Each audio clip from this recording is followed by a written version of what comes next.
Hey guys, and welcome to the Life of the Hills podcast. We exist to demonstrate the love of Jesus in the way that we live, work, and play. Our hope is to come alongside people in their journey of understanding who Jesus is, help people find genuine community, and teach people to live missionally for the sake of the gospel. Remember, if you enjoy this podcast and find it helpful, please subscribe and share.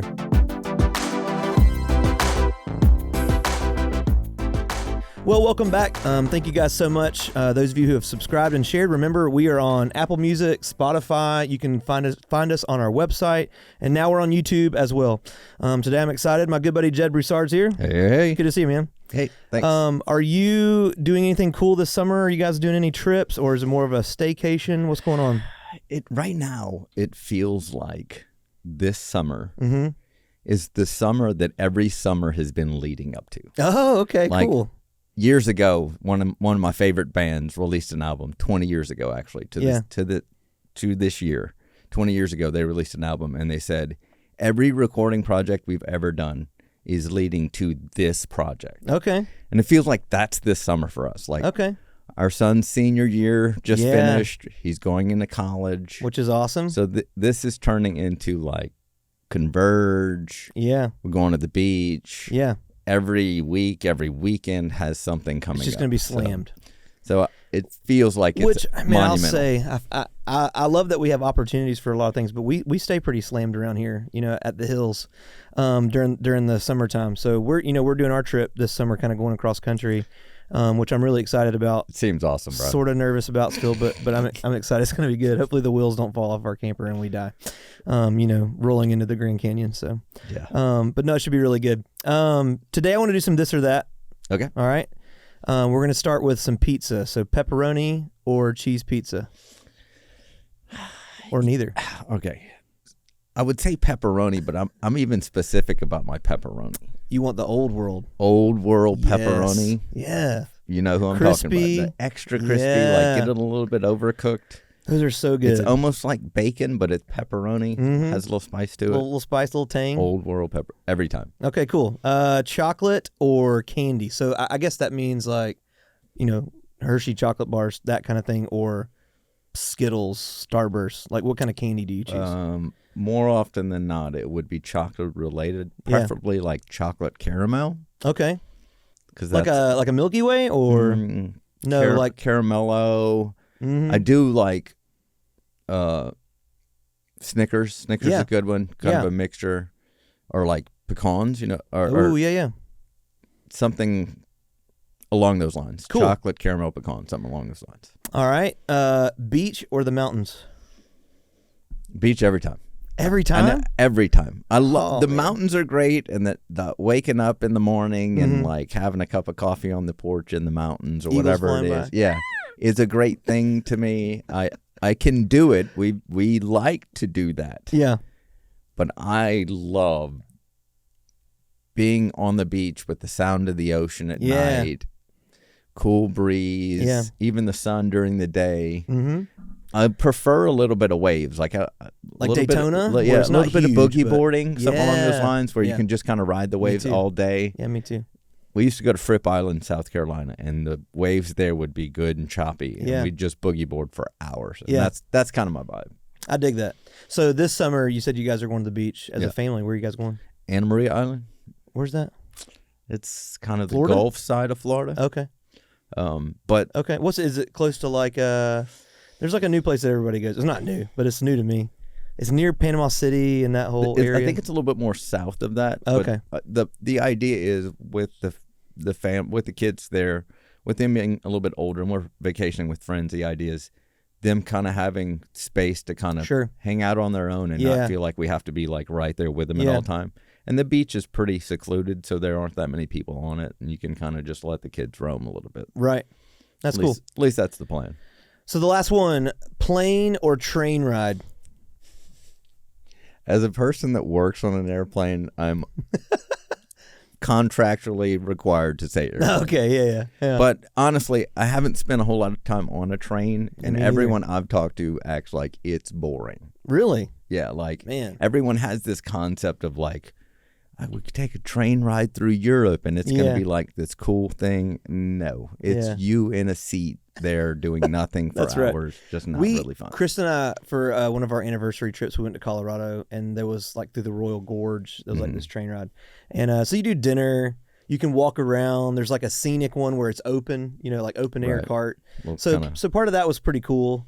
But yeah, I couldn't have imagined being on it for hours, traveling from one location to another. It just doesn't even, I mean, so flying is not necessarily fun, just sitting there while you're flying, but it's faster. It is in much general, faster. so there's less of a weight. But yeah.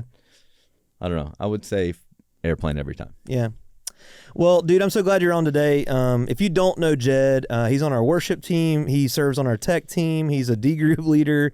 And man, you just have a huge servant's heart. So I just feel like if there's any moment where something needs or has to be done and we're scrambling, you're always that guy that's like right there. So man, thank you so much just for having that heart to serve and love our people well. I love being a part, honestly. Yeah. And sometimes I don't think people always see that, but man, you're just so involved. And so I really appreciate you. Thanks for being a good friend to me as well. But today we are jumping into the second half of Romans 4. And so last week through D groups and part of Jacob's message, we kind of looked at a couple themes, believing and belonging, and really, I think, dove into it in D groups.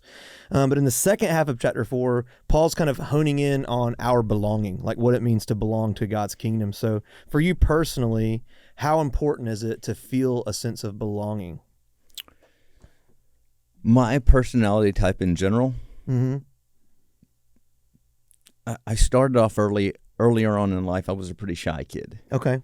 And the older that I've gotten, I think from working around people, I kind of grew out of my shell a little bit. Yeah. And I've always felt like I am now a little bit more of an extrovert that likes to be around people. Yeah. And part of that belonging concept kind of plugs into that. And there is that sense of when you can be around people that you associate with and that you're a part of, you can be yourself. Sure. And in the body of Christ, sometimes that can be a little bit of like, all right, what does that mean? Like, where's this come into play? The biggest aspect for me that I've found when it comes to churches or places we've been is being a part of the work. Even in our D group, honestly, I feel like the people that connect the most in our D group are the people that share a job in our D group. Right. As part of what we do in our D group, we will literally kind of semi-assign tasks as like, hey, you're the person that does this. Right. You're the person that does this. And it's not like major jobs. It'll be like, you're the person that organizes what we eat. That's right. And that aspect of owning it, whenever you're working on a shared common goal, it makes everyone be a part of that. So yeah, I 100% agree. And I think that's probably why we do that, like that's not a new idea, of getting buy-in from people by kind of giving a task or an ownership, aspect to it. And so I remember when we first kind of started doing that in some of our D groups, you're right. The people that felt most invested were the ones that were like, oh, like this is my responsibility. People are counting on me. And so the sense of belonging came in actually how you were serving other people. So that's right, man. I agree. The other side of that also is there's this concept of like, sometimes it's difficult to ask for something whenever you haven't contributed to it. Sure. So when it comes to D groups, when there's a time that you're in need in the D group, a lot of times if you have never been a part of filling someone else's need, you're not going to feel comfortable. Yeah. I mean, this is my version of that. So I am a huge fan of a good nap. Like, it's one of my favorite things to do is like sleep. Yeah. And there are two types of naps in our house. Okay. There's I'm not going to unmake the bed nap where you just like lay on top of the blanket, throw a cover over you and like sleep for maybe 20 minutes. Sure. And then there's I'm pulling up the covers and digging in and I might be there for hours. A dirt nap. Right. And the biggest difference in the two is if you do that, you're going to be the one responsible for remaking the bed after you're done. Yeah. And that's kind of the way it falls. Yeah. If you belong as part of something, you also very well may be the person that has to fix it when you break it. Oh, wow. Yeah, that's a good call. So I kind of like that whole idea of accountability and ownership. I think you're right. It does help with a sense of like, I'm a part of this. This is something that's moving and active, and I want to make sure that I'm kind of pulling weight, if you will. Not that that's where my value is, but this is my responsibility because I'm a part of it. So what about like as a member of God's family, right? So when did you first feel your sense of belonging, you know what I mean, as an adopted member of God's family? My personal, I guess, dive into that always started with music. My family was always very music related. Sure. We always served somewhere doing music. Right. My brother played the drums. My mom sang, and I picked up the guitar pretty early on. I was about 18 and would start to lead worship at churches and do some of that kind of stuff. And for me, just being a part of like being able to serve in whatever capacity. Yeah. And it would migrate at times. I do stuff in kids areas. I do, like when Bianca and I first met, actually, I was leading a middle school like worship set that was on a Sunday morning. We'd have multiple services, and I'd go lead worship for the middle school group. Then I'd go to another service, then I'd lead worship for the middle school group, and then we'd come back on Sunday night. So by the time Sunday night was done, I was spent. Yeah. Because it had been literally just all day of spending all day in church. Yeah. Just serving. It's hard to spend so much time in a place and not feel like you belong there. Yeah. It's just part of what's going to happen. Yeah. You're going to connect because you're in the building and you're around the people that much. That's good. I think that's really good. And, you know, because you're right. Like, I think the quick answer would be when I decided to follow Jesus. But it's not always the moment you immediately feel like you're a part of the family. You know what I mean? I think it should, but... Well, as a person that grew up in church... That's right. I remember, you were kind of around that culture. I remember walking down the aisle the first time at 7. Yeah. But for my family, because we grew up with devotions at night and some cultural different things that you don't see that often. Sure. So at 5, we were reading through passages that most 5-year-olds have never even heard. Sure. Well, with that in mind, the declaration of salvation was a little bit more of, have you ever gone down to the aisle to tell everybody that you're saved? Yeah. It wasn't necessarily this, I'm receiving it right this second, I know that I'm saved. Sure. So that concept is a little bit different. There isn't this necessarily this sense of like, you were doing something different and then you were in church. So then there was this you finding your place concept. Right. I got you. We were already there. Yeah. So let's look at these first couple of verses. So verse 12 and 13, it says, therefore, just as sin entered the world through one man and death through sin, in this way death spread to all people because all sinned. In verse 13, in fact, sin was in the world before the law, but sin is not charged to a person's account when there is no law. Nevertheless, I'm in the wrong chapter. I'm so silly. I'm reading this going, what am I talking about? Romans 4, right? Yep. I was in Romans 5. Oh, you're good. You're good. I started reading and I was like, this is not the verse that I wanted to talk about. Maybe he's getting to it. So verse 13 and 14 in chapter 4. Sorry, everyone. It says, for the promise to Abraham, there we go, or to his descendants that he would inherit the world was not through the law, but through the righteousness that comes by faith. So looking at that verse, what is it like? What does that mean to inherit the world? It says, for the promise to Abraham or to his descendants that he would inherit the world was not through the law, but through the righteousness that comes by faith. So the promises that Abraham had been given were huge in the picture of what was going to happen in the future. Yeah. And he was literally just hanging on to the words. Yeah. As like, I mean, he's another one of those people in the Bible that you see got told something and literally just, no matter what anything else tells him, he says, I believe what I'm told. Yeah. I don't know what else is going to happen, but I believe. Yeah. I mean, the promise for him was that his descendants would be as the stars in the sky. Right. I mean, for someone that can't have a kid, that's a big promise. Yeah. So for him to hold on to that the way he did, right, was him basically believing despite what his circumstances were telling him. Yeah. And I think you're right. And I feel like on the podcast, this has come up several times, but I always wonder if Abraham really understood what God meant by your offspring will, number the stars in the sky, like this inheritance of the future. It's like, does he realize that it actually wasn't just his blood, right? But it was going to be those who are adopted in, Jew, Gentile, whatever. Like, I don't know if that was super clear to him. I think he's thinking about I think the approach he was DNA, probably right? taken was a little bit more of like, because in their society, the fact that you had a kid, whether it be male or female, had so much value to it. That's right. You literally were almost considered more value because you have a descendant. That's right. So as will you be the end of your line? Right. Yeah. To pass on your property, your value, any of that kind of stuff, it required it. Yeah. And a lot of their value in their society was based off of that previous descendant line. Yeah. So if you were a descendant of someone way back in the day that owned land or whatever, then all of a sudden you were higher in society. Yeah. He was basically being told that you would one day be worth a lot. Yeah.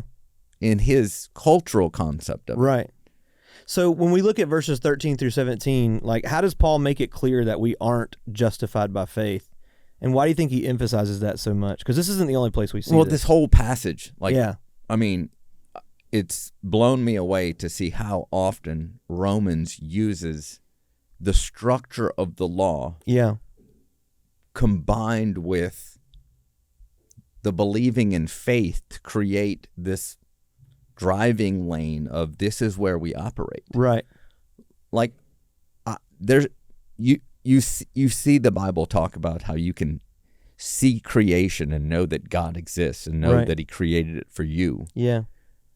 But without the law to tell you you're a sinner, there's no concept of you recognizing that you're wrong. Yeah. So to have those two guardrails of like, you have that concept of like, there's law, but there's also going to be some required faith for you to receive the benefits that God has for you. Yeah. It seems like that same dynamic just shows up over and over and over again. And Paul, I mean, he's a very accomplished individual. Yeah. I mean, he's not doing this from this sense of like, I don't know what I'm talking about. He knows the law. Right. And I almost feel like every time you hear him walk through stuff with Abraham or being justified through faith, not through works, I almost feel like he's talking to his old self. You know what I mean? Oh, yeah. Because definitely. It's like he recognizes that the Jewish population thinks the way he thought. If I were a Pharisee again, this is what I would think here. That's right. Yeah. And how would I need the gospel presented to me? And so I really love that, you know, we get to see that side of it, you know, that Paul was this really, really religious guy who was self-righteous, much like we see in chapter 2, right? And so he's like talking to his old self and just literally proclaiming, like, the gospel is through faith. You know, like, you're justified through faith, you know? And I love that it's going to get to, like, what that means for, like, how we live our lives. And that's where this whole sense of belonging comes in, kind of like what you said earlier. Sorry. It seems like the structure of the book of Romans in a way has a lot of law concept to it. Sure. Some of the verbiages that we look at it that he uses, if we really boil down in our culture where else we're going to see those verbiages, it would be in law books. Yeah. When you're talking about being a witness, the only other time we ever talk about being a witness is when there's a crime committed. Sure. And some of those terminologies that we use as we think of like biblical terminologies, they're kind of modified law terminologies that they're structuring based off of Paul using the structure of kind of seeing the picture of the law, but introducing faith along with it, and it being according to your faith, not the law that you see that salvation that you earn your salvation in a way. That's right. Well, and not earned, but you know. Well, and we even today still struggle with the idea of comparison. Yeah. And so that's where I think a lot of this was coming into play during this cultural time, but it still affects our cultural time. You know, where we spend so much time justifying ourselves through what we do, not what we believe. Oh yeah.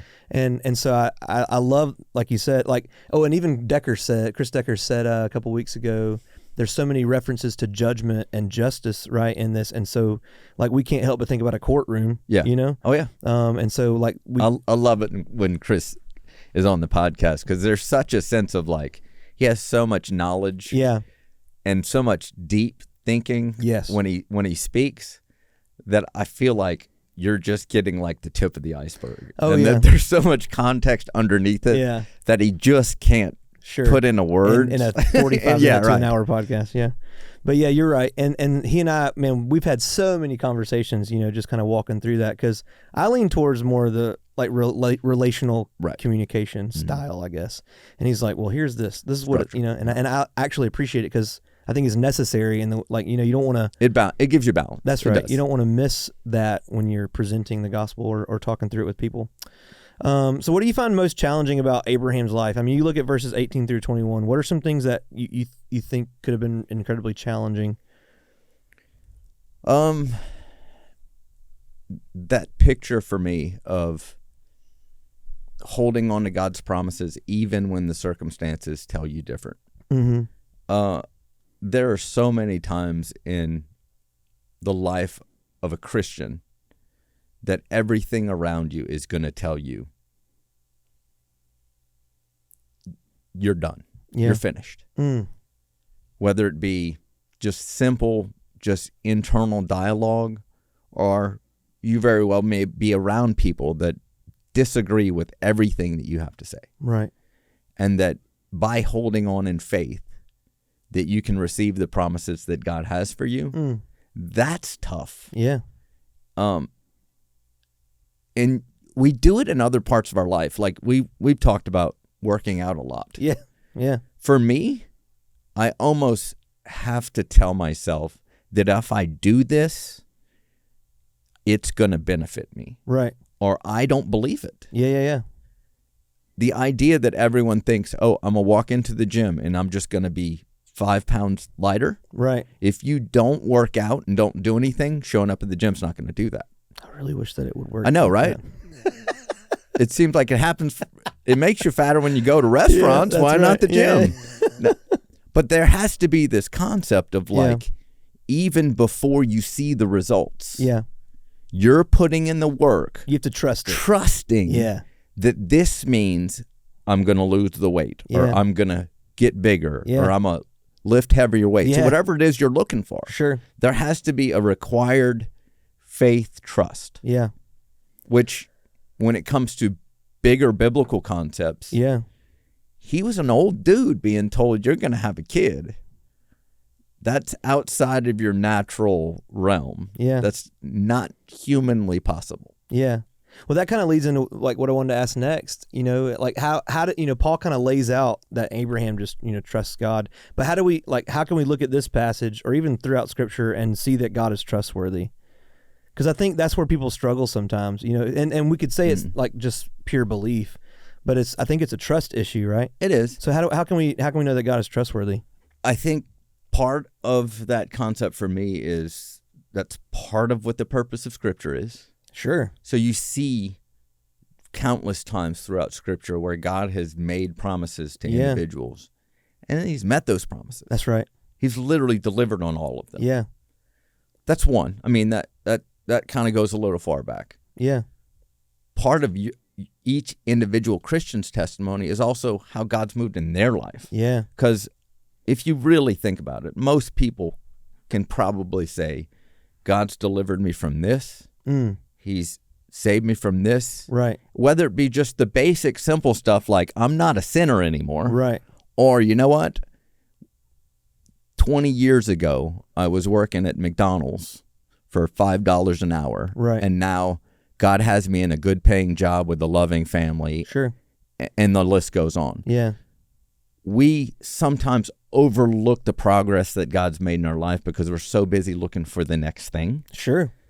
That there has to be that sense of recognizing that God is fulfilling his promises. Yeah. You know what? I love the stories too where we see that God is trustworthy in someone else's faith, even when those things don't happen, right? You know what I mean? Like, I think that's a big testimony to say, you know what? I had this crappy thing that happened to me, and things didn't get better. Like there were still some struggles through it, but I still trust that God is a covenant God, and so that's that this will come into fruition because my faith is in Him. And I think that holds so much weight because I think we can easily look at the things and go, oh well, I trusted God and He gave me this, but He might not. Like there's been times where I've asked for things and I didn't get it. And I could choose to either not trust Him in that moment or continue to trust and know that He's faithful. You know what I mean? We had this past year for our family was probably one of the most difficult years. Sure. When it came to death in the family and some of those type items. And one of the things that happened this past year was my mom. My mom died. Yeah. And the picture of that growing up, my mom was a huge figure in my life. Right. Always been in church, Right. even as a single mom for a long time. And she had breast cancer. Yeah. To see the end of her life in that idea of, even if this is what takes me out, that I'm believing God for healing, and knowing that the moment my mom wasn't on earth anymore, that she was healed in heaven, was huge for me. Sure. And that picture of like, you can ask God for healing. Yeah. And no matter what, even if it doesn't come through on earth, we know that in heaven, there's no pain anymore. Right. That's all gone. Yeah. And to see my mom believe in faith and knowing that this was probably going to be the thing that took her out, and it was the thing that took her out. Yeah. But she knew that when this was over, that she was going to be in heaven. Yeah. At the very minimum, that's a promise that For sure. I know that God fulfills. Yeah. You know, my kids are new believers, you know, both of them. And Madeline a couple of years ago, and Eli, you know, just recently, you know, decided to follow Jesus. And so we were in the car the other day, and I can't remember what we were talking about, but something in our messed up world, you know, and they're like, why does this happen, Dad? You know, I was like, you got to remember, like, we're in a broken, sinful world. You know? There's been a lot of that lately, too. Yeah, you know, and so, like, it was interesting to watch them process it, because it was a chance for me to say, but don't forget, like, there is something incredible waiting for us. And so our, you know, because of our faith, we get to spend eternity in a place where there is zero pain, zero hurt, zero brokenness. Everything's perfect, you know? And I said, that's not pretty. And Madeline's like, I can't even comprehend that, you know? And I'm like, yeah. And she said, but I trust it. And I'm like, man, that was so cool to hear her say, because it's recognizing like where we are in our world, but also what is waiting for us. But at the same time, I also want to teach them, like, your faith is active now. Like, you're saved now, not just for the future, because we do tend to think, well, it'll be better once I'm in heaven. But man, like, hey, live in joy now, even in the midst of affliction and pain and hurt. Well, you're also directed as a believer to That's right. believe in faith that God's going to heal you. That's right. Not necessarily say, oh, I give up. Now let's just all go to heaven. That's it. It'll be fine when we get there. It will. That's right. But Bible says to pray for the sick and they'll be healed. Find joy in your suffering, right? Yeah. Man, so lastly, I just want to ask this: what, you know, there's a lot in this passage about like being justified by faith. So to you, what should a justified by faith community look like? Justified by faith. There's some big concepts there. Sure. I think it starts with forgiveness. Okay. And I know that's relationship-wise when it comes to our faith and coming to Christ. It starts with God forgiving us of our sins. Yeah. But as a community, it also very well may mean forgiving each other. Yeah. And that requires some humility. Yeah, it does. It's going to probably take a little bit of grace. Yeah. So all these big tenet concepts. Yeah. There's a passage in Hebrews. Let me pull it up real quick. I have it here. It's Hebrews 10, verse 23. Let us hold tightly without wavering to the hope we affirm, for God can be trusted to keep his promise. Mm-hmm. Let us think of ways to motivate one another to acts of love and good works. Mm-hmm. That's my definition of a godly Christian community. Yeah. Is you're kind of motivating one another to do good. Yeah. And I know that can be a little works oriented. It feels like it gets there eventually. That's going to start with forgiveness and grace and some healing. Yeah. And it's going to be a process, but that working community to me, to join with someone doing something and join in on the faith. Everyone going through pain can recognize that it's easier if someone's there with you. Oh, yeah. The gym is easier if someone's there working out. Sure. Yeah. Running's easier if you're running with a group. Yeah. Or running with someone. Yeah. If you have someone cheering you on, it's even bigger. Yeah. Those big, have you ever run a marathon or anything like that? No. I've done a triathlon. I ran Rock and Roll Savannah a few years ago. Yeah. And people line up along the streets while you're running just to cheer you on. Yeah. And it will make your mile time go from about a 12-minute mile to about an 8-minute mile. Yeah. Because I don't know about you, but my regular run routine does not include people cheering me on. No way. Yeah. But that concept of having a group saying, you're doing the right thing, keep pushing, is the type of community that we should be as Christians. That's really good. And I think you're right. Like when I look at what a justified faith community is, it is that kind of, we're in this together. Like if I'm saying I'm justified, you're saying you're justified in our faith. I think we do actually start to look at the works. Not that that's what justifies us. Right. But because we are, let's do this together. It spurs us to good let's works. Encourage one another. Yeah. And I mean, James, right? Faith without works is dead, you know? So, I mean, I think that there is this balance of understanding that we are 100% saved by God's grace through his son. But once we are saved, there is an action portion to it. And I think, man, we tend to sometimes forget about that. I think Paul in Romans is structuring a little bit more of like, this is the balance of the law and grace. Sure. And somewhere in between those guardrails is going to be that works concept that comes into play. Not that our works justify us at all. Yeah. And that he's saying that. He's saying we didn't earn anything. That's right. Because he's speaking to a culture of people who are so works-oriented that it's like, this is how I earned my salvation. I earned it from the things that I cut off my body. Yeah. From the things that I ate in my regular diet. Yep. From the things that I wore. Yeah. I mean, they had cultural things that they did that we are not required of. Right.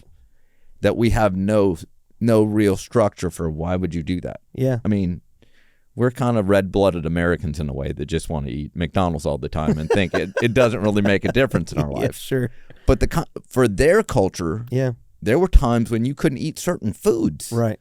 Because why? Because you considered yourself a Jew. Yeah. Yeah, that's good. Yeah, I hope that as people kind of listen, I really hope this pushes you to want to seek out like genuine community, because like we've been able to experience that through D groups and finding, and we call them D groups. Everything, you know, every church you go to, they have different names for how they do groups. Yeah. But really, we want genuine friendships. People Honestly, who are willing to cheer one another on. One of my favorite parts of the week. Yeah. Because our group's on a Monday night, and Monday night tends to be, man, it was a Monday today. Sure. Like you recognize back in the work routine. Yeah. And then Monday night hits. Off from the weekend. And there seems to be this kind of group sigh. Yeah. Of like, now we're just going to kind of relax a little bit. That's really cool. And it creates this open structure of like, we talk about the service and the sermon, what series we're in, and everybody kind of gives a little input, but there's so much personality involved. Yeah. That it's a lot of fun. It really is one of my favorite parts of the week. Well, cool. Well, dude, that's all I got, man. So thank you so much for being on today. Thanks for having me. Thanks for your wisdom, and again, thanks for your servant's heart. If, like Jed, you would love to find a place to serve around our church campus, you can go to lifeathehills.com/serve, and you can sign up there, and there's even little bullet points to say, I want to serve in tech or kids or student ministry or wherever, but we're always looking for people to join us kind of in that fight. So thank you guys so much for listening. Don't forget to subscribe and share, and watch. I keep forgetting to say that. I'm looking at a camera. Watch. But thanks again for being here, man. I appreciate you. Thanks. Have an awesome day and an awesome week. We'll see you on Sunday.